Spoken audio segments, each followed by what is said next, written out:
जी हाँ, नमस्कार, जय हिंद, वंदे मातरम। दोस्तों, स्वागत है आप सभी का आपके अपने यूट्यूब परिवार राजस्थान क्लासेस पर।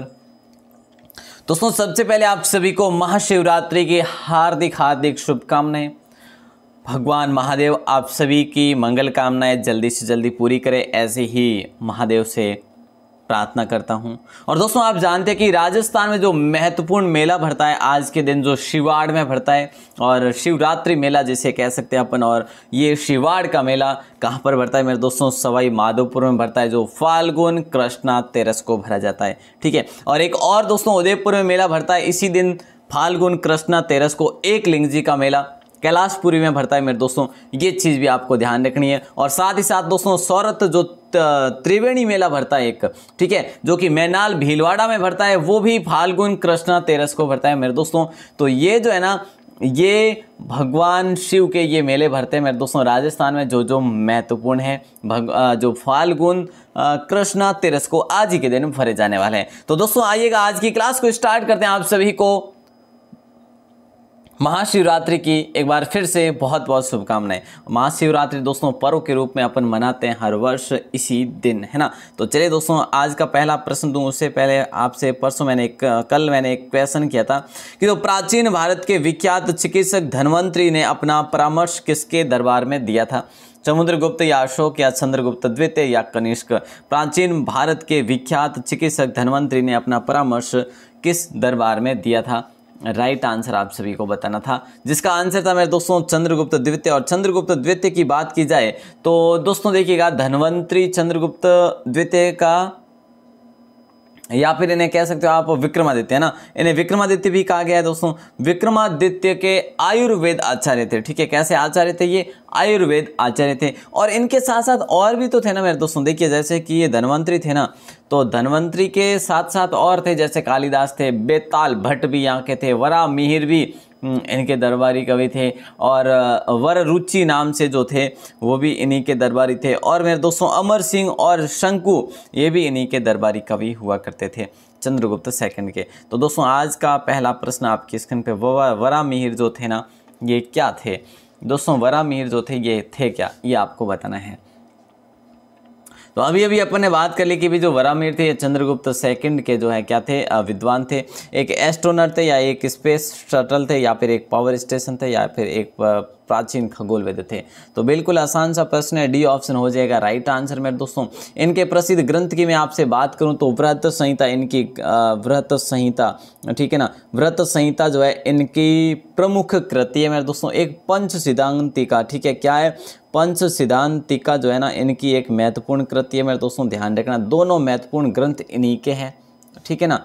तो अच्छा सा क्वेश्चन है। और देखिए दोस्तों, अगर अपन बात करें, एक आध और लिखवा दूं कि आपको, तो लघु जातक नाम से, लघु जातक नाम से दोस्तों, ये जो है ना, इसकी भी ये कृति भी इन्हीं की है, वरा मिहिर की, ठीक है। और एक वृह जातक, क्या वृह जातक, सही से नहीं लिख पा रहा हूँ, वृह जातक और लघु जातक, ठीक है। और वह बृहत संहिता और पंच सिद्धांतिका, ये सारे के सारे खगोल विद हुए थे, एस्ट्रोनॉमर, जिनका नाम था वरा मिहिर। अगला प्रश्न आपकी स्क्रीन पे है। देखिए दोस्तों, किसके शासनकाल के दौरान अजंता की गुफाएं निर्मित की गई? किसके शासनकाल के दौरान अजंता की गुफाएं निर्मित की गई थी दोस्तों? अजंताओं की गुफाओं का निर्माण की बात करें तो दूसरी शताब्दी के पूर्व आरंभ हुआ था। दूसरी शताब्दी के पूर्व ही आरंभ हो चुका था, लगभग 7वीं शताब्दी तक इसका निर्माण चला था। तो यहाँ पर दोस्तों, ये जो गुफाएं ना, ये बौद्ध धर्म से संबंधित है। तो राइट आंसर आप सबका हो जाना चाहिए, गुप्त काल में ये शुरुआत हुई थी। किसके काल में निर्मित की गई? गुप्त काल में। तो दोस्तों, एक अच्छा क्वेश्चन है, इंपॉर्टेंट क्वेश्चन है, ध्यान रखिए। बस आगे बढ़ते हैं और अगले प्रश्न को देखते हैं। अगला प्रश्न क्या है कि संगम काल में रोमन व्यापार का केंद्र बताइए। और दोस्तों, अजंता की गुफाएं कौन से राज्य में, ये आपको बताना है कमेंट करके, कौन से राज्य में अजंता की गुफाएं, जल्दी बताइएगा।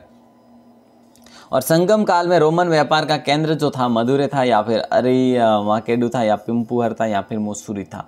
तो राइट आंसर में दोस्तों यहाँ पर आप सभी का हो जाएगा बी ऑप्शन, अरिमाकेडू, ठीक है। क्या अरिमाकेडू था? ये एक प्रसिद्ध व्यापारिक केंद्र था, जहाँ पर देश के विभिन्न भागों में व्यापारिक वस्तुएं व्यापारिक वस्तुएं जो हुआ करती तो एकत्र की जाती थी यहाँ पर, ठीक है, तथा फिर यहाँ से जो है रोम को भी जाती थी, रोम में भी जाती थी फिर यहाँ से, ठीक है। तो मतलब कि अरिकामेडू राइट आंसर हो जाएगा बी ऑप्शन, जो कि फिलहाल तमिलनाडु, ठीक है। तो अच्छा सा क्वेश्चन है, इसको आप सभी लॉक कर देंगे मेरे दोस्तों। और अगला प्रश्न आपकी स्क्रीन पे है। अगला प्रश्न क्या पूछा जा रहा है आपकी स्क्रीन पे, जरा ध्यान देना। चोल राजा राजेंद्र ने मेरे दोस्तों यहाँ पर जो है 116 नंबर डायरेक्ट आ गया है, ठीक है, कोई बात नहीं, एक क्वेश्चन अपन और पढ़ लेंगे। तो चोल राजा राजेंद्र ने निम्न में से कौन सी पदवी धारण नहीं की थी? इनमें से कौन सी पदवी धारण नहीं की? इस नहीं को पढ़ते रहना, कभी भी कोई क्वेश्चन आ जाए ना, त्याग समुद्र, गंगे कौंड या मुंडी कोंडा या फिर पंडित चोल। चोल राजा राजेंद्र ने इनमें से कौन सी पदवी धारण नहीं की थी? तो त्याग समुद्र जो नहीं की थी, बाकी सारे की सारी की थी मेरे दोस्तों, ठीक है ना। तो दोस्तों जो त्याग समुद्र की थी ना, ये उपाधि किसने धारण की थी? त्याग समुद्र की उपाधि किसने धारण की थी? अगर ऐसा ही प्रश्न बन जाए तो बोले सर हम कर लेंगे। चोल राजा हुए थे जिसका नाम था, चोल राजा जिसका नाम था विक्रम। तो विक्रम ने मेरे दोस्तों ये उपाधि धारण की थी त्याग समुद्र की।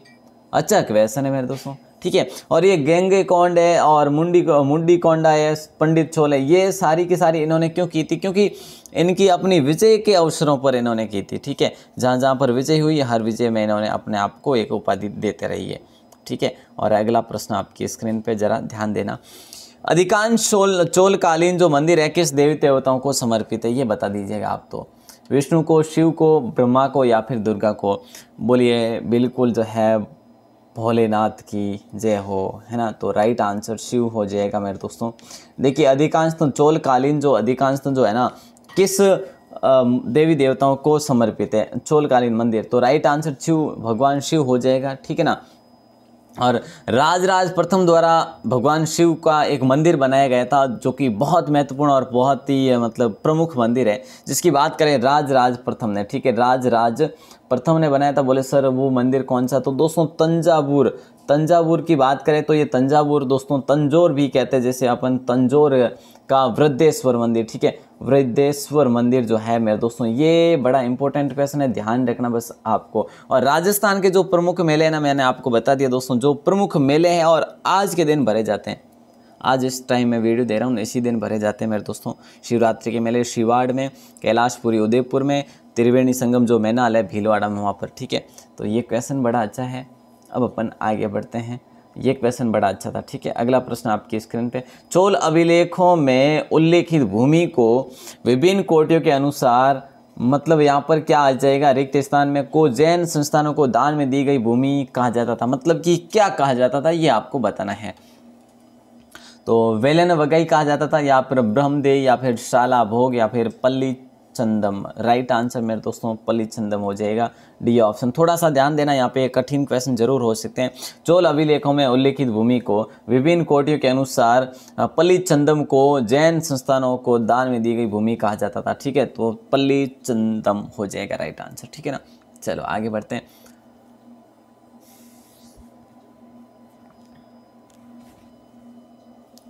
नेक्स्ट क्वेश्चन है 119 नंबर में क्या पूछा है? देखिए, चोल वंश भारत के किस भाग में अधिकतर शासन किया करते थे, ये बता दीजिएगा।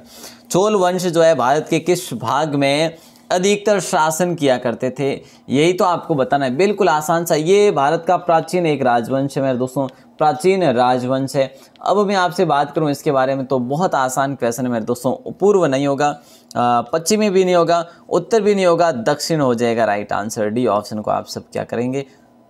लॉक करेंगे मेरे दोस्तों, ठीक है ना।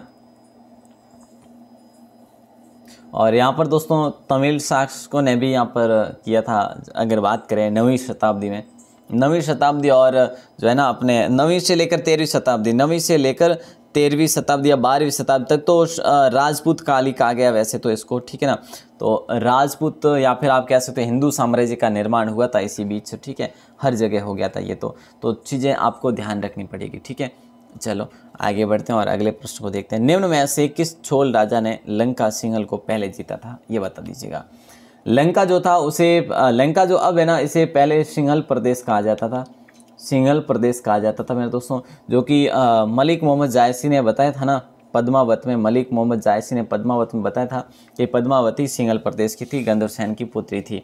ठीक है, तो ऐसा उन्होंने बताया था। तो दोस्तों वही सिंघल प्रदेश देखिए, निम्न में से किस चोल राजा ने लंका सिंघल प्रदेश को पहले जीता? तो राइट आंसर यहाँ पर आप सभी का हो जाएगा राजेंद्र। क्या हो जाएगा? बोले तो सर राजेंद्र हो जाएगा। तो राजेंद्र को दोस्तों बहुत सारी उपाधियाँ भी है, जैसे मैंने अभी अभी आपसे बात की है, गंगे कोंड उनकी उपाधि है मेरे दोस्तों, मुंडी कोंडा भी इन्हीं की उपाधि है, कोंडा भी इन्हीं की उपाधि, और पंडित चोल भी इन्हीं की उपाधि है। तो ये तीनों उपाधियाँ भी इन्हीं की है, जहाँ जहाँ पर विजय हुई इन्होंने उपाधियाँ धारण करते रहे कि चोल शासक ने श्रीलंका के उत्तरी भाग को जीतकर अपने साम्राज्य का एक प्रांत बनाया था। यह आसान क्वेश्चन है ना, कोई कठिन क्वेश्चन नहीं है, बिल्कुल आसान सा प्रश्न है। किस चोल शासक ने श्रीलंका के उत्तरी भाग को जीतकर अपने साम्राज्य का एक प्रांत बनाया था? तो राइट आंसर आप सबका हो जाएगा राज, है ना। क्या हो जाएगा? राज हो जाएगा मेरे दोस्तों। बड़ा ही आसान, बड़ा ही इंपॉर्टेंट क्वेश्चन है, ध्यान दे दीजिएगा इस पर। ठीक है, चलो सर अगला प्रश्न, उत्तर मेरूर शिलालेख से किसके प्रशासन से संबंधित जानकारी मिलती है? उत्तर मेरूर शिलालेख से हमें, उत्तर मेरूर जो शिलालेख है ना, ये कहाँ पर, पहले तो हमें ये पता होना चाहिए। बोले सर ये तमिलनाडु है, बोले सर ठीक है तमिलनाडु में है, फिर तो अच्छी बात है। तो ध्यान रखना मेरे दोस्तों, तमिलनाडु के भी कांचीपुरम में है, ये तो सबको ध्यान रखना ही रखना है। ठीक है, और इसमें जो यहाँ पर जो शिलालेख हमें प्राप्त होता है ना, इसमें जो जानकारी मिलती है ना, वो मिलती है मेरे दोस्तों ग्रामीण प्रशासन की। ठीक है, और किससे संबंधित है? अगर ऐसा प्रश्न करे तो चोल से संबंधित है। तो अपना अभी तक चोल साम्राज्य है, तब तक अपन इसी को लॉक करेंगे। ठीक है, और ये शिलालेख की बात करें, ये शिलालेख था 1919 से लेकर 1929 के समय का शिलालेख माना जाता है दोस्तों। तो ये अच्छा सा क्वेश्चन है, इसको लॉक कर दीजिएगा बस, है ना। जो जानकारी थी मैं आपको बता चुका हूँ।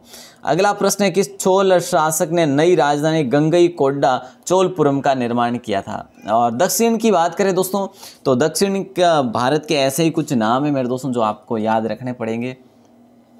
ठीक है, और इस राजधानी की बात करें मेरे दोस्तों, तो राजेंद्र फर्स्ट के द्वारा इस राजधानी का निर्माण करवाया गया। किसका? गंगईकोंडा चोलपुरम का निर्माण किसके द्वारा करवाया गया? ये चोलों की नई राजधानी थी। प्यारे दोस्तों ध्यान रखना, चोलों की नई राजधानी कौन सी बनी थी? अगर ऐसा प्रश्न बने या किसने बनाई, राजेंद्र फर्स्ट ने बनाई, तो बिल्कुल आप कर ही पाएंगे। अगला प्रश्न, चोल राजाओं का शासन जो था ना, वो कहाँ पर था? आज का जो प्रदेश माना जाता ना, वो कौन सा प्रदेश? चोल राजाओं का शासन जो था वो दोस्तों बताना है आपको, मतलब कि चरमोत्कर्ष पर था, चरमोत्कर्ष पर था। तो बिल्कुल आसान सा प्रश्न है, तमिलनाडु या आंध्र प्रदेश या केरल या फिर बंगाल। हमें शिलालेख वहाँ से प्राप्त होते हैं तमिलनाडु से। तमिलनाडु के जो भी राजधानी अपन पढ़ते हैं मेरे दोस्तों, स्थान पढ़ते, तो तमिलनाडु ही होगा। A option. दक्षिण की बात कर ली तो फिर और क्या चाहिए ना। चलो, तो साम्राज्य में दक्षिणी राज्यों का अधिकांश भाग जो है तमिलनाडु, केवल वहाँ पर उस समय तमिलनाडु नहीं था, और भी काफ़ी सारा जो है भाग उसमें शामिल था। और पतन के समय की बात करें ना, तमिलनाडु राज्य के अंदर ही मतलब कि ये सिमटा हुआ था उस समय। तो पतन और स्थापना की बात करें तब तो, वैसे बीच में इनका जो शासनकाल रहा था, बड़ा अधिकांश भाग इसमें शामिल हो गया था। अगला प्रश्न नंबर 125, प्राचीन चोल देखिए साम्राज्य की राजधानी कहाँ पर स्थित है, बता दीजिएगा। प्राचीन चोल साम्राज्य की राजधानी जो है ना, कहाँ पर स्थित थी? प्राचीन चोल साम्राज्य की राजधानी कहाँ पर थी? उदयपुर में, या फिर कावेरीपट्टिनम में, या तंजावुर में, या फिर मदुरई में? तो यहाँ पर दोस्तों राइट आंसर जो होगा ना, वो होगा आपका क्या हो जाएगा? ए ऑप्शन, उदयपुर हो जाएगा। ठीक है, अब यहाँ पर मैं आपसे बात करूँ ना, राजधानियाँ और भी चेंज होती गई थी। ठीक है, प्राचीन चोल साम्राज्य की राजधानी कहाँ पर थी? उदयपुर में थी। उसके बाद राजधानी चेंज होती है, कावेरीपट्टनम की जाती है, जो कि ये कावेरीपट्टनम होती है ना मेरे दोस्तों, ये करिकाल नामक शासक के द्वारा स्थापित की जाती है राजधानी, करिकाल नामक। उसके बाद तंजावुर, जैसे आप कह सकते हो कि भाई तंजौर कह सकते हो, है ना, जहाँ पर मंदिर है, कौन सा? वृहदेश्वर मंदिर है, जो कि भगवान शिव को समर्पित है। तो ये तंजौर जो है ना, इसको बनाया था किसने मेरे दोस्तों? विजयालय ने, विजयालय नामक शासक ने इसको बनाया था। तो यहाँ पर क्वेश्चन वही पढ़ रहे हैं दोस्तों, ज़्यादा कोई क्वेश्चन नहीं होने वाले, क्वेश्चन वही पढ़ रहे हैं जो एग्जाम की दृष्टि से महत्वपूर्ण है। बाकी तो आप सबको पता है कि कितने सारे। अब देखिए राष्ट्रकूट पे आ गए अपन, चोल आपका कंप्लीट हो गया। राष्ट्रकूट की प्रारंभिक राजधानी निम्न में से कौन सी थी? सोपारा, एलोरा, वातापी, या फिर अजंता? राष्ट्रकूटों की जो राजधानी थी मेरे दोस्तों, क्या हो जाएगा राष्ट्रकूट का आंसर देखिए, आप सबको पता होगा कि राष्ट्रकूट, मेरे दोस्तों कई बार मैं आपको बता चुका हूं कि भाई राष्ट्रकूट की स्थापना किसने की थी। ये क्वेश्चन अगर पूछा जाए आपसे तो राष्ट्रकूट की स्थापना की थी दंती दुर्ग नामक व्यक्ति ने। दंती दुर्ग नामक अपन बात करें तो शासक ने की थी। ठीक है सर, ये तो हो जाता है। और इसके आरंभिक निवास स्थान को दोस्तों अगर बात करें ना,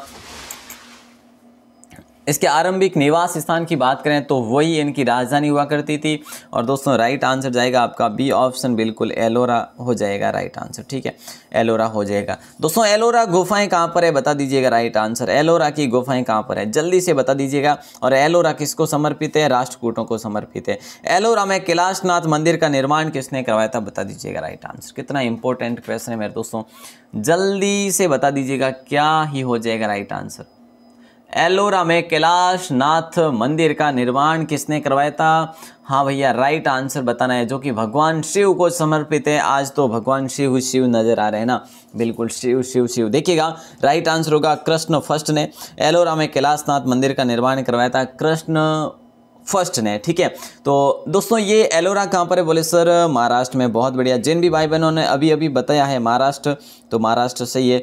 महाराष्ट्र में कैलाशनाथ मंदिर का निर्माण राष्ट्रकूट शासक जो हुए थे कृष्णदेव प्रथम ने करवाया था इसका निर्माण दोस्तों। और ये जो मंदिर है ना, ये बेसर शैली में बना हुआ है, मतलब कि अति प्राचीन शैली में बना हुआ है दोस्तों, ध्यान रखिए। बस आगे बढ़ते हैं और अगले प्रश्न को देखते हैं। एलोरा में प्रसिद्ध शिव मंदिर का निर्माण किसने कराया था? ये लो, ये लीजिएगा राइट आंसर। एलोरा में एक और शिव मंदिर है, और क्या वही शिव मंदिर है दोस्तों। यहाँ पर अगर प्रश्न को थोड़ा सा अलग से घुमा के पूछा है, कैलाश मंदिर है ना, कैलाश मंदिर वही है मेरे दोस्तों। तो एलोरा में प्रसिद्ध शिव मंदिर है जिसका नाम है कैलाश नाथ मंदिर, और इसका निर्माण मौर्य सम्राट अशोक ने, नहीं गुप्त शासक नहीं होगा, चालुक्य राजा नहीं होगा, राष्ट्रकूट राजा कृष्णदेव प्रथम हो जाएगा। इतना आसान प्रश्न पूछा है और आप गलत करेंगे, ऐसा नहीं हो सकता। आज है महाशिवरात्रि, तो गलत कतई नहीं हो सकता। एलोरा में गुफाएं और शैलकृत मंदिर जो है ना, हिंदू और बौद्ध है, बौद्ध और जैन है, हिंदू और जैन है, या हिंदू बौद्ध और जैन है, सबका है। तो दोस्तों कि किसका है बता दीजिएगा राइट आंसर। और ये एलोरा है कहाँ पे मेरे दोस्तों? ये एलोरा जो है ना, ये औरंगाबाद में है। बोले सर औरंगाबाद कहाँ पे है? महाराष्ट्र में क्या? महाराष्ट्र। ठीक है, सबको पता होना चाहिए। तो प्यारे दोस्तों राइट आंसर जो जाएगा ना, वो डी ऑप्शन के हिंदू बौद्ध और जैन तीनों के तीनों हो जाएगा। एलोरा में गुफाएं जो है ना शैलकृत, तो तीनों की है, तीनों की यहाँ पर जो है शैलकृत मंदिर है। यहाँ पर बड़ा इंपॉर्टेंट क्वेश्चन है। जबकि अगर बात करें कि भाई ये बनाई किसके द्वारा, तो भैया राष्ट्रकूट शासकों द्वारा। मतलब कि मैंने आपको पहले ही बता दिया कि ये एलोरा की गुफाएं इन्हीं को समर्पित है भैया, है ना। चलो, जो भी भाई बने लास्ट तक बने रह रहे हैं उनका मेरी तरफ से बहुत बहुत शुभकामनाएं। आप धैर्य के साथ पढ़ते रहिए, ऐसे ही एक दिन सफलता आपके कदम चूमेगी, ये मैं गारंटी के साथ कह सकता हूँ, है ना। धैर्य बहुत ज़रूरी है, पेशेंस नहीं तो कुछ नहीं है। चलिए, नंबर 130 क्वेश्चन में ये पूछा जा रहा है, निम्न में से कौन सी पुस्तक राष्ट्रकूट के राजा अमोघवर्ष ने लिखी थी? हाँ, है ना, राइट आंसर बताना है। आदि पुराण होगा, आदि पुराण है, या फिर गणित सार संग्रह होगा, या शाक्तायन होगा, या फिर कवि राजमार्ग होगा। क्या हो जाएगा राइट आंसर? दोस्तों वो कहते हैं ना, क्या कहते हैं, वो कहते हैं ना कि मेहनत इतनी खामोशी से करो कि खुदा खुद बंदे से आकर पूछे बता तेरी रजा क्या है ना। तो ऐसी मेहनत करो कि खुदा स्वयं आकर पूछे आपसे कि भाई तेरी रजा क्या है, तू इतना क्यों परेशान हो रहा है, तो आखिर जो है तेरी मेहनत को क्या फल दिया जाए, ये खुदा स्वयं महादेव स्वयं जो है आके आपको पूछे, तभी जो है आनंद आए। तो चलिए दोस्तों 130 है कि निम्न में से कौन सी पुस्तक राष्ट्रकूट के राजा अमोघवर्ष ने लिखी थी? तो राइट आंसर कवि राजमार्ग। गलत हो रहे हैं ना, यही है कि सर गलत हो रहे हैं, तो कोई बात नहीं, यहाँ से बाद में तो नहीं करेंगे ना, मैं बता रहा हूँ, वो तो उसके बाद तो नहीं करेंगे ना सर, नहीं करेंगे। तो देखिए दोस्तों जो अमोघवर्ष था ना, ये गोविंद तृतीय का पुत्र था। ठीक है, गोविंद तृतीय का पुत्र था, और ये एक साहित्यकार भी था और धर्म का अनुरागी भी था। ठीक है ना, और इसने जो है ना कन्नड़ भाषा में ये लिखा था। कौन सी भाषा में? कवि राजमार्ग जो है ना कन्नड़ भाषा में लिखा था। अरे भैया जी बिल्कुल, कोई अपने तो समझ में कौन आवे नहीं, चलो कोई नहीं आवे पर ध्यान तो रखना पड़ेगा। है नहीं। चलो तो 131 में क्या पूछा जा रहा है आपसे, देखिए जरा ध्यान देना मेरे दोस्तों। महाबलीपुरम के सप्त पैगोडा किसके द्वारा संरक्षित कला के साक्षी है? महाबलीपुरम के सप्त पैगोडा किसके द्वारा संरक्षित कला के साक्षी है? तो राइट आंसर पल्लवों, पांडवों या फिर पल्लवों, पांड्यों, चोलों या फिर चेरों। राइट आंसर जाएगा पल्लवों के साथ ए ऑप्शन। महाबलीपुरम के सप्त पैगोडा किसके द्वारा संरक्षित कला के साक्षी है? तो भैया ए ऑप्शन हो जाएगा। और निर्माण की बात कर लूँ मैं आपसे तो नरेश हुए थे जिनका नाम हुआ था नरसिंह वर्मन हुआ था। बोले सर कौन से फर्स्ट, सेकंड, थर्ड, कौन से फर्स्ट ध्यान रखना, ठीक है। नरसिंह वर्मन फर्स्ट ने महाबलीपुरम के सब पैगोडा का निर्माण करवाया था जो कि पल्लवों से संबंधित है। भैया ए ऑप्शन राइट आंसर हो जाएगा। Next question show on your screen. और निम्नलिखित में से क्या राष्ट्रकूटों का सर्वाधिक चिरस्थायी योगदान है? इनमें से कौन सा राष्ट्रकूटों का चिरस्थायी योगदान रहा था? राष्ट्रकूट मेरे दोस्तों जिसकी स्थापना की थी दंती दुर्ग ने। राइट आंसर जाएगा, क्या ही हो जाएगा बता दीजिएगा।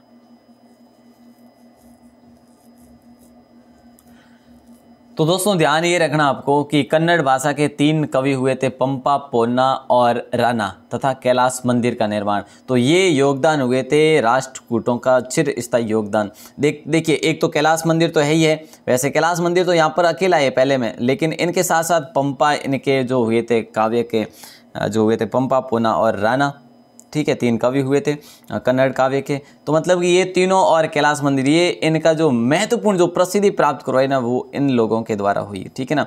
मतलब कि कैलाश मंदिर भी साथ में, और कैलाश मंदिर जो है कहाँ पर है? बोले सर कृष्ण प्रथम ने बनाया था, एलोरा में बनाया था, ठोस चट्टान कटाकर बनाया था। और वास्तुकला की बात करें तो बेसर से, है ना सर, ये तो सही है। अगला प्रश्न, एलोरा में ठोस शैल को काटकर बनाए गए प्रसिद्ध कैलाश मंदिर का निर्माण निम्न में से किसके संरक्षण में किया गया?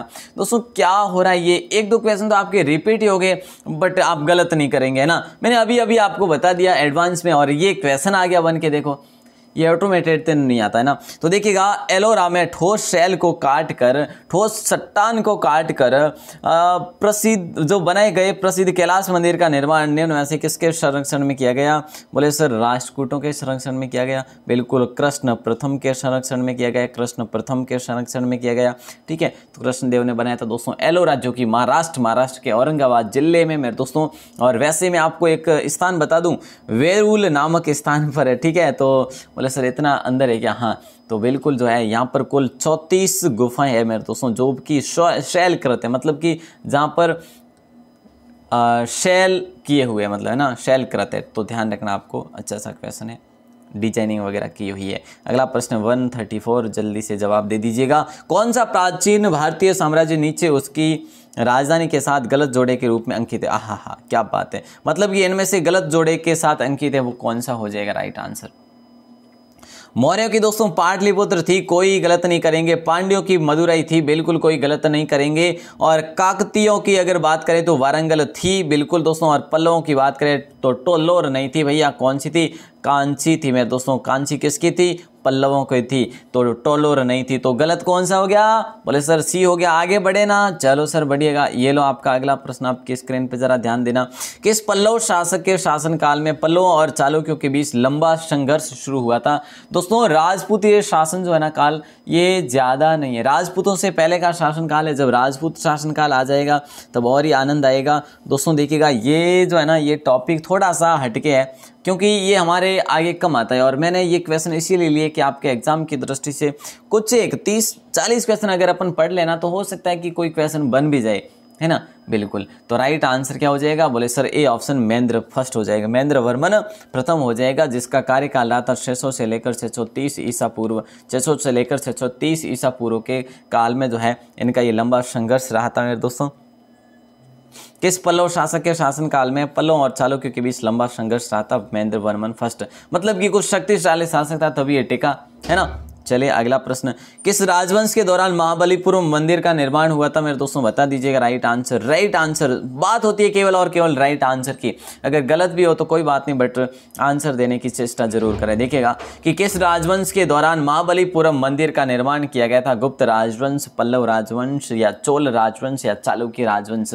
तो राइट आंसर जाएगा बी ऑप्शन के साथ। अभी बात कर लिया भैया, राइट आंसर, ठीक है ना। और महाबलीपुरम में जो है ना रथ मंदिर भी बनाए गए हैं। क्या रथ मंदिर भी बनाए गए हैं मेरे दोस्तों। और इसमें जो है ना एक एकाश्म नामक पत्थर का उपयोग किया गया, एकाश्म नामक पत्थर का उपयोग भी किया गया है। दोस्तों कहीं ना कहीं कुछ नहीं तो मंदिर के बारे में तो पूछ सकते हैं ना, मंदिर के बारे में। हाँ आप मान सकते हैं कि भाई सर इतने अंदर जो है राजवंश तो नहीं पूछ सकते, तो मंदिर तो पूछ सकते हैं ना कि भाई ये मंदिर कहाँ पर, इसका निर्माण किसने कराया और ये कौन सी शैली में बना हुआ है, तो ये तो पूछ सकते हैं सर, पूछ तो सकते हैं। तो बिल्कुल ध्यान रखें, है ना। तो महाबलीपुरम के रथ मंदिर का निर्माण किस पल्लव शासक के द्वारा करवाया गया है। दोस्तों बार बार क्वेश्चन सेम आ रहे हैं, तो 3 क्वेश्चन अपने रिपीट हो गए मेरे दोस्तों। नरसिंह वर्मन प्रथम, मैंने आपको वहां पर तो एडवांस बताया, वैसे बताया तो एडवांस था, है ना, लेकिन ध्यान रहे कि क्वेश्चन पहली बार ही आया है। तो महाबलीपुरम में रथ मंदिरों का निर्माण किस पल्लव शासक के शासनकाल में हुआ, नरसिंह वर्मन प्रथम के शासनकाल में। ठीक है, यहाँ पर जो रथों की बात करें तो प्रमुख रथ कौन से, द्रौपदी रथ है प्रमुख रथ मेरे दोस्तों, यहाँ पर द्रौपदी रथ है। और मेरे दोस्तों यहाँ पे रथ है भीम रथ है, ठीक है, और युधिष्ठिर रथ है, ये यहाँ के प्रमुख रथ है। ठीक है, महाभारत कालीन, जो कि महाभारत से संबंधित जो बने हुए हैं। और अगला प्रश्न 138, ये लो क्वेश्चन आया आपका, बड़ा अच्छा क्वेश्चन है। पुलकेशिन सेकंड किसका मानतिम शासक था, बता दीजिएगा। इतने आसान दोस्तों, और ये जो है ना ब्राह्मण वंश जो थे ना, ये निकल जाएंगे, अभी अभी निकल जाएंगे। उसके बाद आपका राजपूत काल आ जाएगा मेरे दोस्तों, कल या फिर परसों में, ठीक है ना।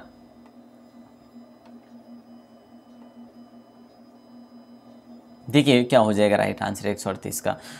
पुलकेशिन सेकंड किसका महानतम शासक था, कल्याणी के चालुक्य नहीं थे, कांची के पल्लव नहीं थे, तमिलनाडु के नहीं थे, वातापी के चालुक्य थे। मेरे दोस्तों में आपको पता है कि मैंने आपको ये इतिहास के क्वेश्चन करवाए हैं, कोई इसमें से 3-4 क्वेश्चन तो करवा रुका है, मतलब कि वो सेम क्वेश्चन तो यहाँ पर नहीं आए, बल्कि करवाए तो जरूर है। ठीक है, तो राइट आंसर सभी का हो जाएगा ये यहाँ का प्रसिद्ध जो हुआ था शासक हुआ था। जबकि अगर बात करें कि वातापी के जो संस्थापक हुए थे वो कौन हुए थे, वातापी के संस्थापक जो हुए थे ना, जय सिंह नामक शासक हुए थे मेरे दोस्तों, जय सिंह नामक शासक हुए थे। ठीक है, इसके संस्थापक किसके, वातापी के।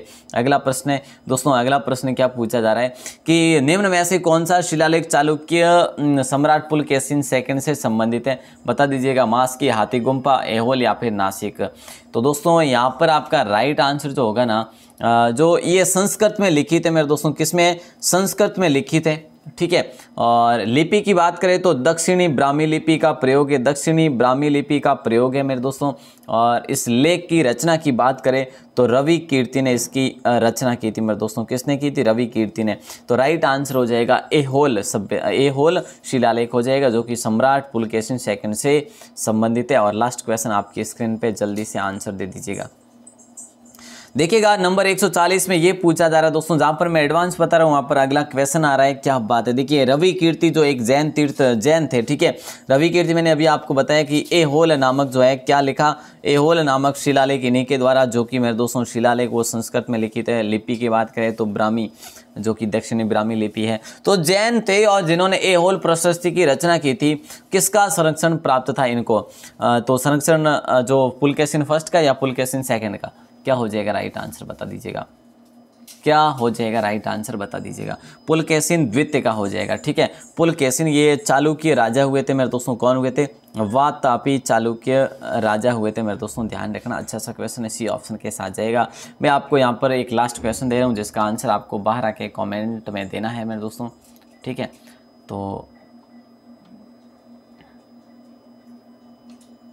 एक आसान सा क्वेश्चन दे दूं क्या आपको, इतना आसान क्वेश्चन दे रहा हूं जिसके बारे में आप जितना लिख सको ना मेरे दोस्तों उतना लिख दीजिएगा, आज भर भर के लिख दीजिएगा। इतना आसान क्वेश्चन दे रहा हूं मैं। प्रसिद्ध दिलवाड़ा जो मंदिर है ना, ये कहां पर है, जितनी जानकारी हो वो लिख दीजिएगा कमेंट सेक्शन में। देखते हैं कौन कितना लिखते हैं ना, देखते हैं कौन कितना लिखते हैं मेरे दोस्तों। अगर आप ज़्यादा लिखते हैं तो ज़रूर आपका कॉमेंट पिन किया जाएगा, हो सकेगा अच्छा लिख रहे हैं आप, सही जानकारी लिख रहे हैं तो कल की क्लास में भी आ सकता है कॉमेंट, है ना।